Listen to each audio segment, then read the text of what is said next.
Здравствуйте, вы смотрите программу «Фокус» на информационном портале LoveMD. Не забывайте подписываться на наши платформы в социальных сетях для того, чтобы быть в курсе происходящих событий в стране и в регионе. Сегодня у нас специальный выпуск программы и гость нашей студии, президент Республики Молдова, госпожа Майя Санду. Здравствуйте, госпожа президент. Добрый вечер. Рад приветствовать вас в Гагаузии, ну и у нас в студии. Спасибо за приглашение. И надеюсь, сегодня ваши прямые ответы на мои вопросы будут интересны нашей аудитории, потому что, давайте не будем скрывать, что в Гагаузии сегодня непростая ситуация с точки зрения политической, внутренней, поэтому есть определенные моменты, которые создают в том числе и какую-то политическую напряженность. Поэтому надеюсь, что сегодня наша с вами беседа раскроет немного скобки для того, чтобы донести жителям автономии позицию президента и руководства страны по тем жизненно важным вопросам, которые интересуют всех наших граждан в стране. И, конечно, первый мой вопрос и блок вопросов будет связан с взаимоотношением центра руководства страны с Гагаузией, потому что в Гагаузии, вы знаете, очень много спекуляций вокруг всех этих моментов, и здесь нет однозначного мнения, потому что нынешнее руководство автономии в том числе тоже себя ведет в определенных моментах некорректно.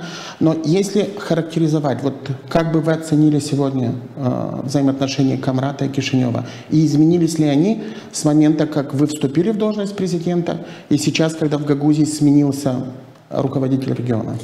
Взаимоотношения Кишинева и Камрата хорошие. Мы финансируем проекты для Камрата, и не только для Камрата. То есть, когда мы говорим о Гагаузии, о наших согражданах в Гагаузии, у нас хорошие отношения, потому что это наши граждане, и мы как внедряли проекты для развития наших городов и сел, для того, чтобы улучшить дороги, чтобы построить водоснабжение и так далее, мы так и продолжаем. Я могу привести много примеров, потому что это факты.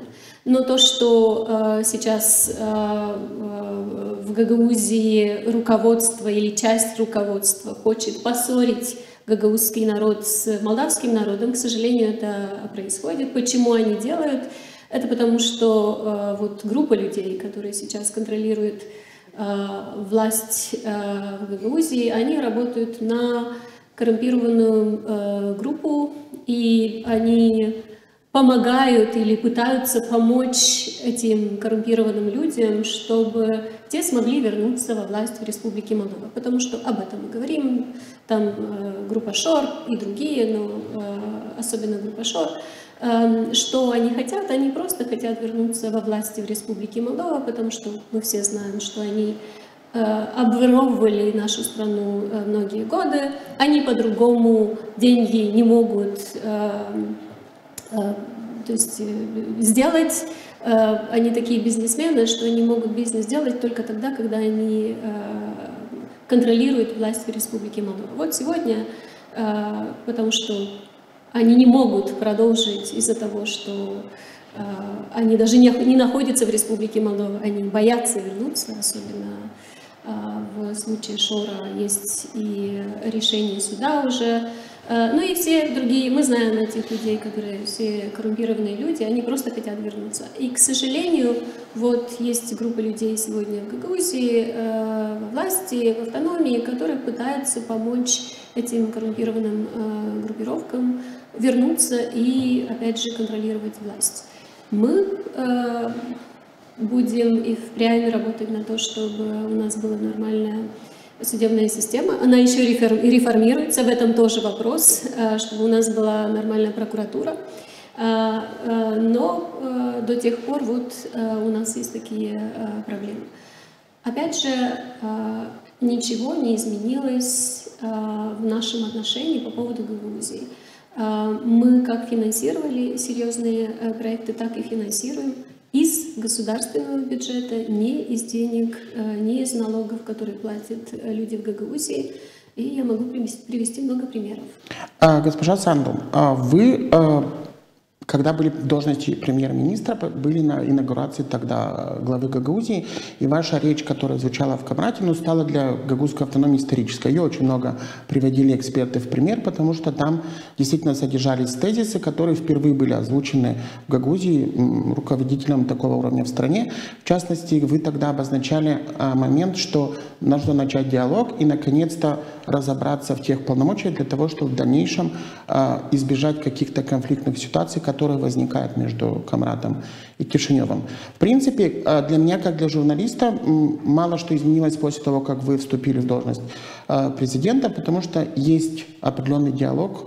Другой вопрос, как ведет себя сейчас руководство автономии.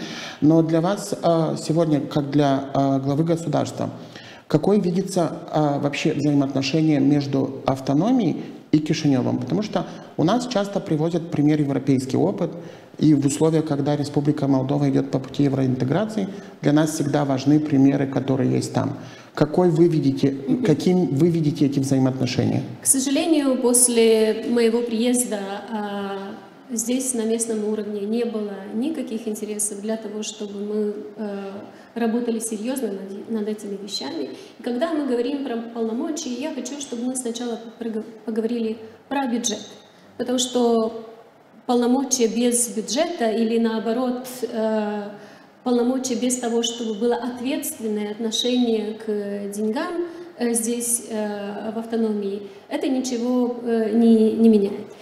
И вот вы сказали про европейскую модель. Я вам скажу, что нигде не найдете такую автономию, где абсолютно все налоги, которые собираются здесь, остаются здесь в автономии. То есть абсолютно все деньги, все налоги, которые люди в автономии платят, они остаются в руках местного управления. Что они делают с этими деньгами, это уже второй вопрос, это вопрос, который вы должны поднять, потому что люди должны знать, на что тратятся и как хорошо или плохо тратятся эти деньги. А вот из государственного бюджета, в который налоги из Гагаузии не платятся вообще, из государственного бюджета есть очень много проектов, которые реализуются. Вот, во-первых, даже трансферты, которые Гагаузия получает, как и другие регионы страны, получает из государственного бюджета, при том, что другие регионы страны платят налоги в государственный бюджет, а из Гагаузии в государственный бюджет, опять же, ни один лей мы не забираем. Кроме этих трансфертов, я хочу вам сказать про Европейское село. Вот это 19 сел, 19 проектов в сумме больше 70 миллионов леев. Только за 2 последние года, потому что будет и следующий этап Европейского села. Это опять деньги из государственного бюджета. То есть вот в этот фонд деньги из Гагаузии мы не берем. Эти деньги приходят из налогов, которые платят люди других регионов страны. Есть проект по региональному развитию. Там еще 10 проектов на сумму 151 миллионов леев. Опять, это конкретные проекты на конкретные села. Есть проекты для Камрата, я только что сказала. Там 17 миллионов долларов на очистные сооружения и на водоснабжение. Мы отремонтировали где-то 75 километров дороги за последние годы. Сейчас объездная дорога Вулканешта. Все это деньги из государственного бюджета. Этот государственный бюджет ничего не имеет общего с налогами, которые собирает Гагаузия. То есть все, что здесь собирается, тратится здесь. Не знаю как. Опять же, это вопрос к автономии и к руководству. А вот все остальные деньги, которые приходят, это деньги центрального бюджета, это деньги, которые центральная власть инвестирует в Гагаузию, потому что мы хотим, чтобы здесь люди жили хорошо. Есть еще и европейские проекты, есть еще и другие проекты. То есть, когда мы говорим просто про полномочия, нам сначала нужно посмотреть, откуда деньги берутся. И нужно всем знать, что налогоплательщики других регионах страны, в Бричанах, и в Тараклии, и в Кишиневе, и в Бельце, они все платят за эти проекты, о которых я говорила. Вот об этом никто не хочет говорить. Я не говорю, что это плохо или хорошо. Я говорю, что об этом нужно знать. И не пытаться постоянно говорить, что из-за Кишинева у нас плохая жизнь. Из-за Кишинева у нас жизнь намного лучше, потому что если не было всех этих денег, всех этих проектов, конечно, проблем было бы больше. Но для этого нужно, чтобы и Конрад, и другие люди здесь в автономии захотели сесть и говорить о конкретных вопросах. К сожалению, то, что мы видели, большинство местных политиков во все это время было просто говорить, что во всем виноват Кишинев, без того, чтобы сказать людям правду. Большинство денег из Кишинева, из национального бюджета. Все деньги, которые здесь собираются в автономии, они здесь все тратятся. Опять же, ни один лей не платится в государственный бюджет, как делают все другие регионы страны. Для этого нужно, чтобы, опять же, местные политики хотели нормально говорить по всем этим вопросам. Госпожа президент, не могу не задать вам вопрос, потому что на днях Евгения Гуцул опять находится сейчас в Москве, и в прессе очень много заявлений, на мой взгляд, они, во всяком случае, в той ситуации, в которой оказалась Республика Молдова, как минимум некорректно, если выражаться, для эфира со стороны руководства автономии, потому что мы имеем ситуацию российской агрессии в Украине, имеем войну в Украине, и это, безусловно, отражается и на политической ситуации в Республике Молдова. И мы абсолютно все, очевидно, наблюдаем, что Российская Федерация продолжает влиять на внутренние политические вопросы в Республике Молдова различными путями, через различных лиц. И в этих условиях, конечно, участие руководства Гагаузии в каких-либо переговорах с Российской Федерацией вызывает очень много вопросов. Но буквально на днях появилась информация о том, что якобы Евгения Гуцул и Дмитрий Константинов сейчас пришли к какому-то согласию и будут какие-то финансовые средства через какие-то схемы оплачивать якобы жителям Гагаузии. Мы это уже все проходили с этой властью. Сколько обещаний вы слышали до сих пор. Да, писали об этом очень много, и все это оставалось только обещаниями и попытками влиять на сознание людей. Но у меня вопрос к вам как главе государства. Вот в этой связи что-то государство предпринимает для того, чтобы таких моментов у нас не было? Потому что мы же понимаем, что в условиях предстоящего референдума и президентских выборов это не что иное, как определенная схема, опять какие-то финансовые потоки перенаправлять в республику, якобы, извините под какими-то добрыми идеями, но мы понимаем, на что будут идти эти финансовые средства все эти месяцы до проведения избирательных кампаний, в том числе референдума.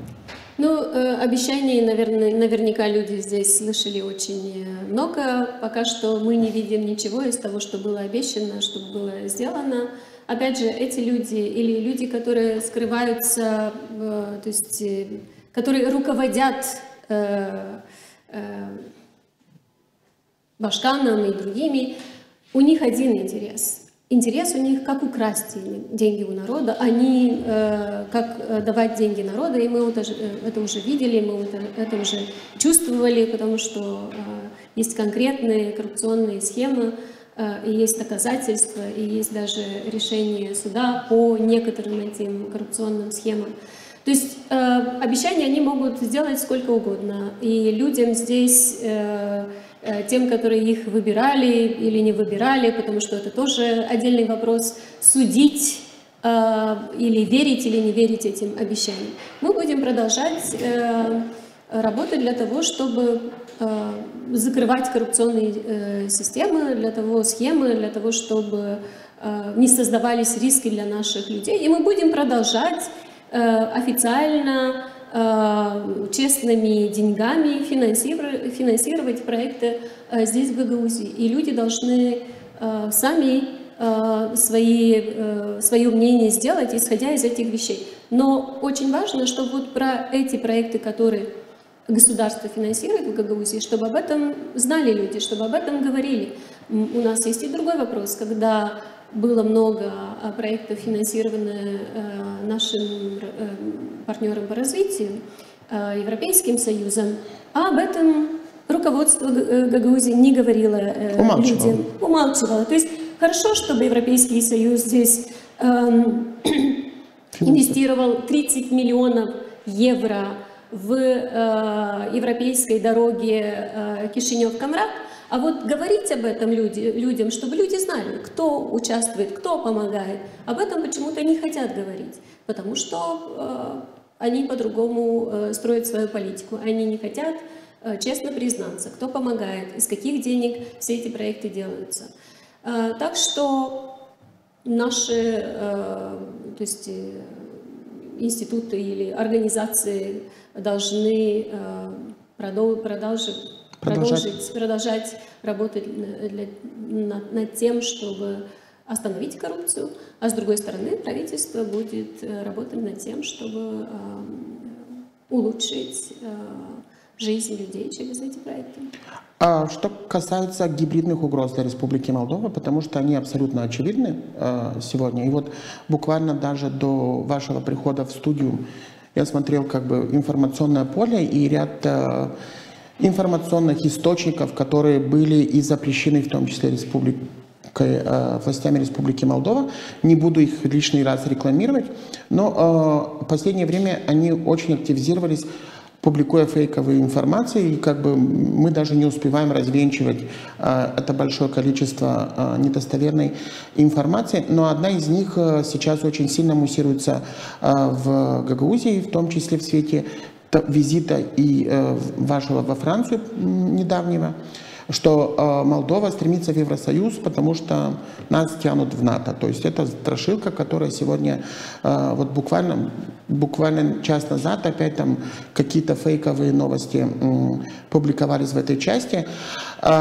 Мы делали программы. Я знаю, что есть примеры Австрии, которая является членом Евросоюза и не является членом НАТО, а является в статусе нейтрального государства. Но есть ли сегодня какие-либо предпосылки для того, чтобы Республика Молдова поменяла свой нейтральный статус? Потому что спекуляции не только внутри здесь, но есть и ряд политиков, которые... И госпожа Влах, которая кричит о том, что нужно инициировать референдум. Она хочет поменять нейтралитет в Конституции, я так понимаю. Потому что там... сегодня в Конституции написано четко и понятно, что Молдова нейтральная страна. И что этот процесс можно поменять только через референдум. И я не понимаю, почему предыдущий Башкан хочет поменять Конституцию и хочет поменять то, что там написано о нейтралитете. В нашей Конституции написано четко, что это нейтральная страна.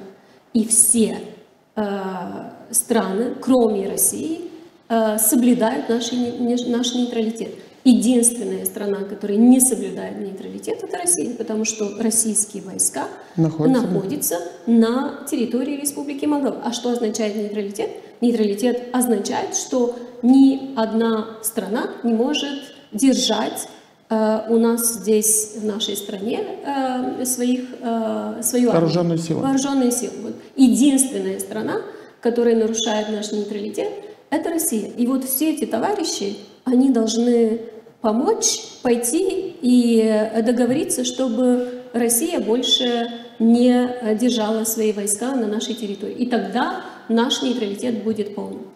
НАТО — это НАТО, Европейский Союз — это Европейский Союз. Мы работаем над тем, чтобы Республика Молдова стала частью Европейского Союза. У нас будет и референдум, потому что мы уважаем мнение людей. Это демократично спрашивать у людей. И очень интересно, вот все те, которые до сих пор говорили, нужно, чтобы был референдум. Если вы хотите двигаться в Европейский Союз, нужно спросить у народа. Вот сейчас мы решили спросить у народа. И они говорят, нет, уже не нужен референдум, вообще не нужно ничего об этом говорить. Ну почему? Если вы уважаете народ, то давайте пойдем у народа и давайте спросим, что народ хочет. Народ скажет: да, напишем в Конституцию, будем продолжать европейский курс. Народ скажет: нет, это будет другой вопрос. Но вот все эти разговоры — это для того, чтобы дестабилизировать страну, это для того, чтобы напугать людей. И это, конечно, жалко, что у нас есть такие политики, которые пытаются напугать людей, особенно сегодня, когда война здесь, то есть недалеко в Украине, когда такие страшные вещи происходят. Как можно спекулировать войной и как можно пытаться дестабилизировать страну в такой обстановке? Мы сохранили мир, и мы сделаем все, чтобы сохранить мир и впредь, потому что это самое важное для нас. Гарантия мира и гарантия свободы для наших людей — это самые важные задачи, и мы над этим будем работать. Госпожа президент, что касается вопроса европейской интеграции, несколько месяцев назад был представлен доклад по тем шагам, которые предприняла Республика Молдова, с оценкой со стороны Европейского Союза о том, насколько мы успешно двигаемся в реализации этого плана. И там осталось 9 пунктов, которые Республика Молдова, 9, по-моему, уже возможно, что меньше. Но один из моментов, это мы чуть-чуть вы затронули эту тему, речь идет о коррупции и реформе системы юстиции. И сегодня абсолютно очевидно, что есть желание и попытки изменить ситуацию, но мы же видим, что ситуация, если сказать мягко, тормозит. В силу разных обстоятельств. Сегодня можно долго разбираться, но мы сегодня видим, что есть проблемы с приветингом, мы видим, что есть проблемы с назначением генерального прокурора, есть проблемы в судебной системе и в том числе восприятием работников прокурорского системы и суда всех тех реформ, которые республика пытается внедрить. Когда нам ждать каких-то результатов, я имею в виду жителям всей страны, не только жителям Гагаузии, в этой части? И на ваш взгляд, что нужно сделать еще для того, чтобы поменять отношение и самой системы к тем реформам? Потому что, наверное, сложно работать, когда тебе не доверяет большая часть населения. Я имею в виду прокурорских работников и судебную систему. Вы правы, что реформа юстиции — это самая главная задача и для нас как государства, и для нас, когда мы говорим о европейской интеграции, потому что нас не возьмут в Европейский Союз с коррумпированными судьями и с коррумпированными прокурорами. Этого никому не надо. Но даже для нашей государственности, чтобы мы как государство состоялись и развивались, нам нужно, чтобы закон работал и чтобы все соблюдали закон. И для того, чтобы инвестиции, для того, чтобы экономика развивалась, и для того, чтобы люди не уезжали из страны. То есть это очень-очень важный элемент. Мы долго работаем над этой реформой, сопротивление очень большое, потому что там за 30 лет очень много людей брали взятки. Я не говорю, что все, но очень много, к сожалению, оказывается, и судьи, и прокуроры, которые брали взятки, которые не по закону судили и не по закону работали. И сейчас, когда мы начали эту очистку системы, людям не нравится, они с нами конфликтуют. Вместо того, чтобы бороться с коррупцией, с коррупционерами, они борются с правительством. И это случается, то есть это происходит, но эта реформа происходит, но намного медленнее, чем мы бы хотели и чем мы ожидали. Но все равно мы можем видеть, что уже некоторые имена коррупционных судей, они уже не в системе, и в следующие месяцы до конца этого года и другие, которые должны пройти через этот фильтр неподкупности, те, которые не смогут доказать, что они легально заработали на жизнь, то есть они не смогут остаться в системе. Но вот за этот период, когда реформа происходит, они не очень заняты тем, чтобы делать то, что они делают. Они переживают за того, смогут они доказать, если они честные или нечестные, или они сопротивляются, или они пытаются работать с коррупционерами для того, чтобы это правительство ушло, а уже другое оставило их в покое и не закончило эту реформу. То есть здесь еще понадобится несколько хороших месяцев для того, чтобы закончить. И еще то, что нам не хватает сегодня, это... То есть у нас есть честные прокуроры и судьи, но нету храбрости. Вот нужна и храбрость, смелость для того, чтобы начинать то есть чтобы разобраться с коррупцией. Я вам скажу, из первых дней, когда я стала президентом, я получала очень много писем из автономии по поводу коррупции здесь, в местных органах. У меня нет полномочий, чтобы с этим разобраться. Я отправляла эти письма, опять же, в прокуратуру, в Центр по борьбе с коррупцией. И я знаю, потому что я потом опять получала письма от людей, они говорили: слушайте, ничего еще не изменилось. И это, конечно, я понимаю, как люди себя чувствуют, но вот за время этой реформы наша система не очень эффективна. Но в один прекрасный день мы закончим эту реформу, в один прекрасный день у нас останутся только честные люди и в прокуратуре, и в судебной системе, и тогда она заработает лучше. Знаю, что и хотела бы, чтобы это было намного быстрее. И у меня будет к вам последний вопрос касательно вопроса евроинтеграции. Потому что мы все знаем, какие настроения есть в Гагаузии и в ряде других регионов. Но я говорю об автономии. Сегодня практически нет работы большой разъяснительной со стороны центральных органов власти по тем вопросам евроинтеграции и тех преимуществ, которые получает Республика Молдова. Почему так происходит? Я понимаю, что есть мнение у жителей автономии. Не у всех, но у части населения. Но почему не пытаться разъяснить людям для того, чтобы медленно, но менять ситуацию? Ну, во-первых, европейская интеграция означает, что жизнь всех людей станет лучше. Потому что и зарплата будет больше для всех людей, вне зависимости, живете вы в Кишиневе, в Окнинце или в Гагаузии, и пенсия будет больше, и дороги будут лучше, и наши села будут выглядеть по-другому, и будет больше инвестиций в наши города. Есть, конечно, очень много пропаганды. Если мы говорим об автономии, то вы знаете, что в Европейском Союзе самые высокие стандарты и требования к государствам для того, чтобы создавать условия для развития культуры, языка,